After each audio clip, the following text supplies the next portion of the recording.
السلام عليكم ورحمة الله وبركاته. أصحابي سيتم في عنتين عافمات كينا. أنا وإذن في عنا ما شاء الله عافمات قبا. إذن كانوا حنفلا إنا عافمات قبتين ولا ليه رنتي وإذن ما هدعلنا سيد قروح ذو بدن أيوه حرنتين وإذن كذا ما هدعلنا يا ما شاء الله مش كسي وذا إذن ليه هاي وحاوي رسم الرئيس إيه حاجة جيدة ويكلا تجان أيا ليه سومالي وحاسم حاجة جرا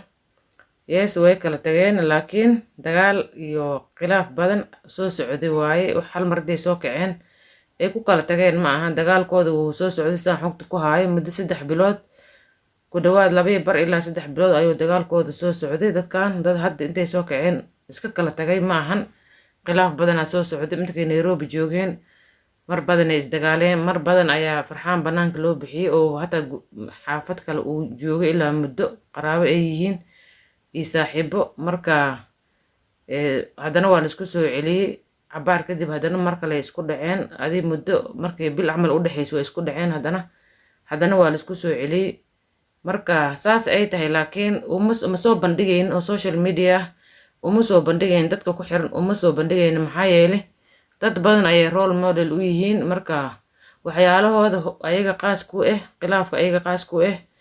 way iska qarsanayeen waxay isdhahayeen dadkii maadaama dad wada jooga aad tihiin xumaantiin dadka u soo bandhigeen ay og yihiin dad badan ay ku xiran yihiin oo role model u yihiin inay u soo bandhigaan xumaantooda diideen waxa laga yaabaa laba qof markay wada joogaan Soomaaliya way ogtiina u maleynaa colna ma ahan labada qof oo wada joogto colna ma ahan heshiisna ma aha marka waxay yar hadii la isku dhacaa micneheeda ma in la iska soo bandhigayo maxaa yeelay waxay noqon kartaa inay ka heshiyaan waxay noqon kartaa inay caadi sheekada ku soo noqoto marka laazim ah inay soo bandhigaan laakiin khilaafo badan wuu soo jiri laga yaabo labo inay isdhaayeen waxaan wax weyn ma ahan oo lagu kala tagi karo laakiin calafna wuu jiraa marka saan xogta ku haayana dhibku wuxuu ka socdaa dhinaca farxaan intuu qabay walaashiis xaaskiisa marna walaashiis marna xaaskiisa rasmi rays intay wada joogeen ay nolol wadaagayeen ay wada noolaayeen ay wada quslaayeen ay farxadda wada qaybsanayeen gabar kale oo joogto qurbaha ayuu hoos kala sheekeysanayay inkastoo waxaas wax fiican ahayn adoo xaas qabo oo wili haddana xaaskaada mar dhow isguursteen oo isku cusub tihiin in haddana aad sii baxdidoo qof kale aad u sheegto u baahin guurtidoo dhahdeed adaan ku jecel kaliyaa waaye haddii loo baadan waxyaalo qaldan u sheegayso leedahay naagtaas waan kala tagan iyo waxaan loo joogin gabdhaha ilaa marka toos wax looguma sheego mugta mid la shukaansana hataa toos wax looguma sheego lama dhahayo gabaraan isku faraxsannahay oo wada joogna oo isqabna oo maasha Allah iskuna wax la dhahayo malaha laakiin wax kala loo sheegay iyo sawir kala loo soo bandhigayo lilii qoftaas iskuma fiicnin wax aadi markaas loo joogin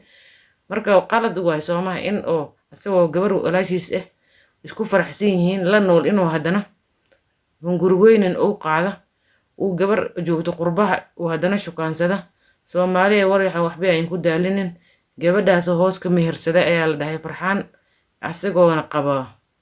khilaafka wax keena waxyaalahaas inay yihiin macquul laba qof inta iska soo baxaan iskhilaaf ma jiro wax yar oo macna lahayn waa la isku dagaali karaa laakiin meel dheer ma gaari kara laakiin waa qiyaasi kartiin laba qof oo ma dagaal xoog leh ka dhaxeeyo oo ilaa hataa habeen badan ka soo dhaxay xaafadiisa oo xaafad kale uu soo seexday waa qiyaasi kartiin waxaan un baa jiro un kulba ansaan qiyaasahay waxaan hadda gabadha uu mehersaday leeyahay bay ku saabsan tahay xogta meeshaas sheekada dhan iskugu bishubanaysaa marka ana qaladka waxaan basaaraa farxaan maxaa la soo gabar qaba oo hadana isku cusub yihiin mar dhow guursaday inuu gabar kale been u sheego waa laga fiican yahay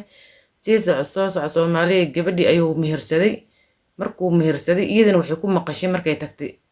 marka hore khilaafkaas waa iska jiray laakiin oo Nairobi uu iska jiray laakiin markay warka saxda oo dhabta waxay maqashay mar dhow markay u duuleen magaalada Hargeysa oo si fiican loogu soo dhaweey maasha Allah si fiican ayaa loogu soo dhaweey labadoodaba intay magaalada Hargeysa ku sugnaayeen ayay warkii maqashay say ku maqashay aan leema soo sheegin ilaa xogtaas leema siin wili laakiin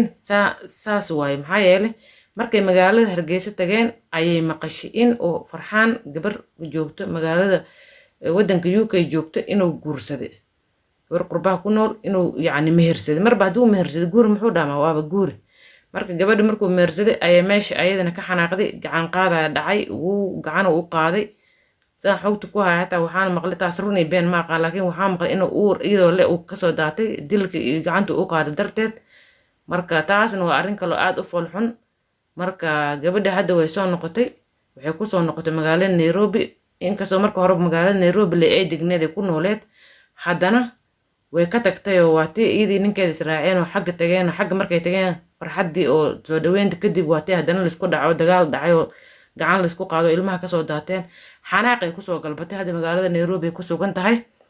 marka Soomaaliya horta arrin aad u xanuun badan waaye. laba qof mar dhow isguursatay, guri muslim guri Soomaali inuu dumo,